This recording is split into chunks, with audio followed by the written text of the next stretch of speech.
Shalom, kasih Tuhan. Gembala menyapa, kami memberikan judul firman Tuhan, mengerti dan melakukan kehendak Tuhan.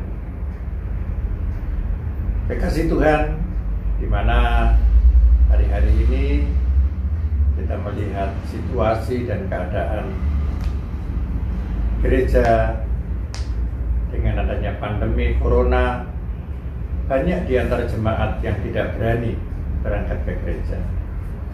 Sebab itu, saat ini kami ingin memberikan renungan firman Tuhan, mengerti dan melakukan kehendak Tuhan.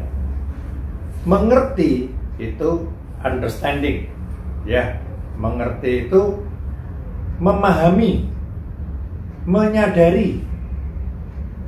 Kita sebagai anak-anak Tuhan, dalam situasi pandemi corona seperti ini, kita harus paham, harus mengerti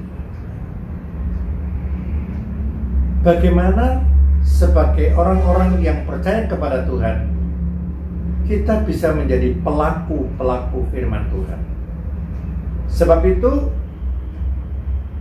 kesempatan yang baik, kita akan belajar bersama-sama yang terdapat di dalam kitab Roma 12 ayat yang kedua. Demikian firman Tuhan. Janganlah kamu menjadi serupa dengan dunia ini,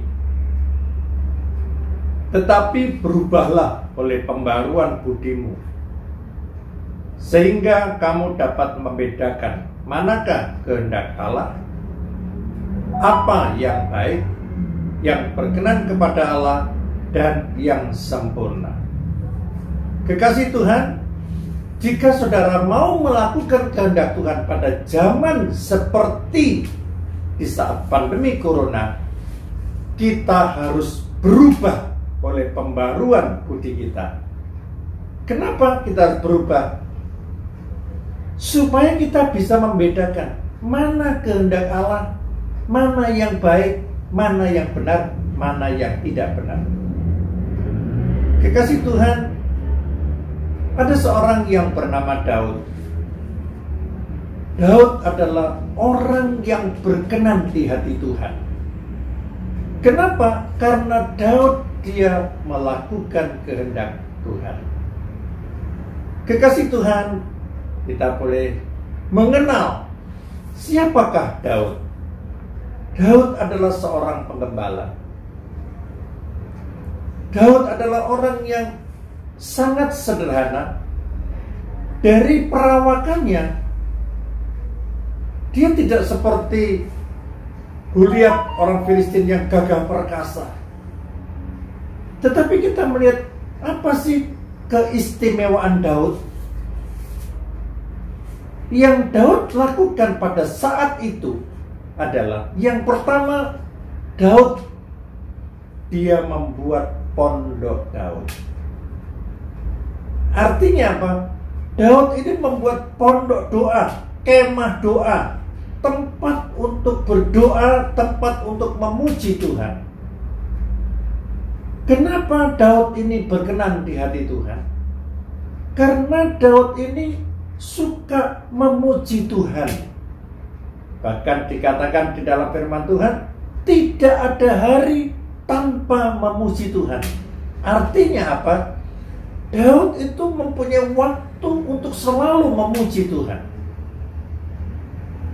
Yang kedua, Daud itu tidak pernah menghakimi. Sekalipun pada waktu itu Daud ini mendapat kesempatan 2 kali untuk membunuh Saul, tetapi Daud tidak pernah mau melakukannya. Dan itu ada kisahnya di dalam 1 Samuel 24 ayat yang ke-11. Yang ketiga, Daud ini mengakui kedaulatan Tuhan atas hidupnya. Satu ketika Daud pergi ke satu daerah. Di saat itu dia bertemu dengan seorang yang bernama Simei. Bapak Ibu tahu apa yang dilakukan Simei terhadap Daud? Simei di depan orang banyak mengutuki Daud dengan kata-kata yang sangat kejam. Apakah Daud membalas? Ada seorang tentara Daud yang bernama Abisai. Akan aku bunuh orang ini. Tetapi Daud berkata, jangan kau bunuh. Biarkan dia mengutuki dengan kata-kata yang kejam. Mungkin orang ini adalah diperintah oleh Tuhan. Daud tidak membalas kutukan dari seorang yang bernama Simei. Tetapi Daud, dia dengan tenang menerima apa adanya. Yang ketiga, Daud dia peka terhadap kehendak Tuhan. Itu terdapat di dalam Mazmur 25 ayat yang ke-14. Daud adalah orang yang sangat mengasihi Tuhan. Dia hidup intim dengan Tuhan. Dia adalah seorang pemuji dan penyembah.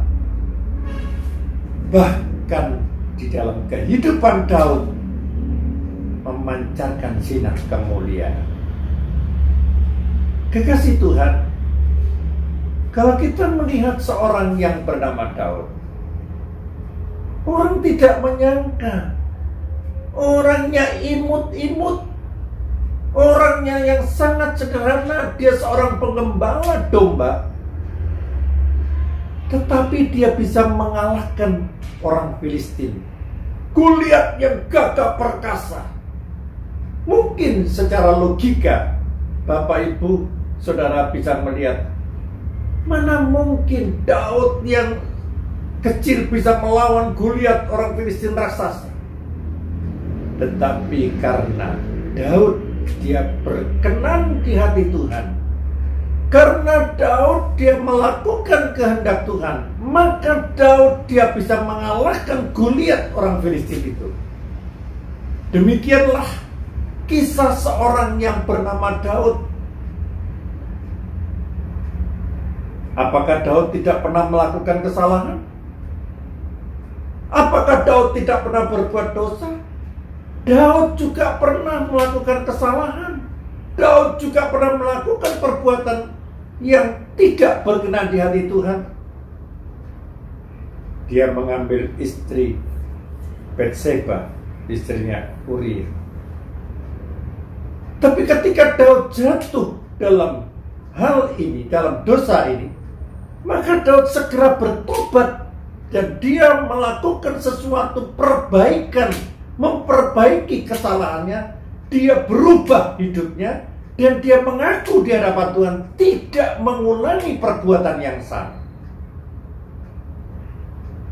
Kekasih Tuhan, kesempatan yang indah kita melihat bahwa Daud adalah orang yang berkenan di hati Tuhan.